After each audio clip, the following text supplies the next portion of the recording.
ये तो प्रैक्टिकल है, इसे आप अपना ही लेना। ओंकार का उच्च स्वर में जप करने से हमारी देह धीरे धीरे रोग मुक्त होने लगती है। ओंकार का उच्च स्वर में जप अस्थमा के जो पेशेंट हैं उनके लिए विशेष लाभदायक है, क्योंकि इससे लंग्स अर्थात फेफड़े मजबूत होते हैं। ओंकार का नाद क्रोध कम करने में सहायक होता है, क्योंकि ओंकार का नाद करने वाला, जप करने वाला व्यक्ति धीरे धीरे अहंकार मुक्त हो जाता है।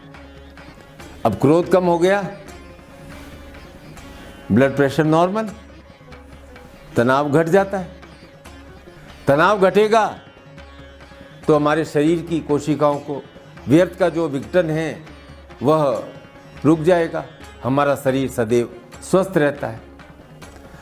सार रूप में ओंकार क्या है? ओम नमः शिवाय का सूक्ष्म रूप है।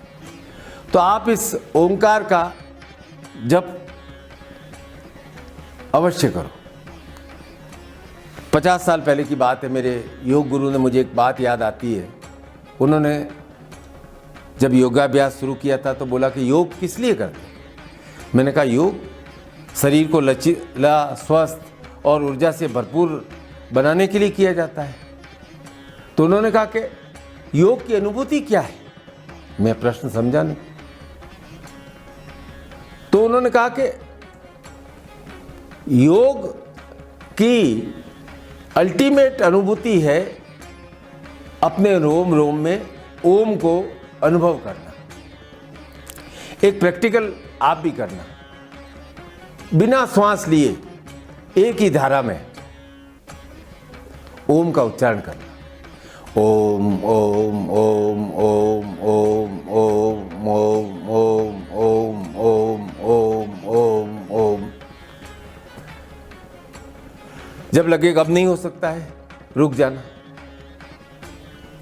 दूसरे दिन इसी संख्या को बढ़ाने का प्रयास करना। कुछ दिनों बाद ऐसी स्थिति आ जाएगी कि आप एक ही श्वास में नेत्र बंद कर 108 बार निरंतर ओंकार का उच्चारण कर सकते हैं। यदि आपने 108 बार बिना रुके ओंकार का उच्चारण कर लिया तो आप समझो कि आपका शरीर पूर्णतः रोग मुक्त है, आप स्वस्थ हो, आपके शरीर में कोई व्याधि बीमारी आ ही नहीं सकती है। अरे भाई, जब रोम रोम में ओम स्थापित हो गया, शिव स्थापित हो गए, शक्ति स्थापित हो गई,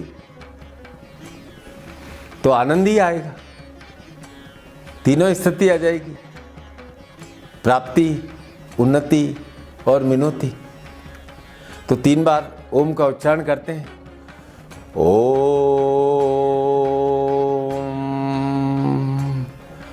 ओम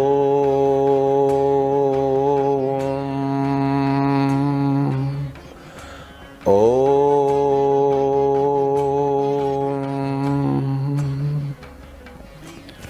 आप सभी को बहुत बहुत आशीर्वाद, बहुत बहुत आशीर्वाद।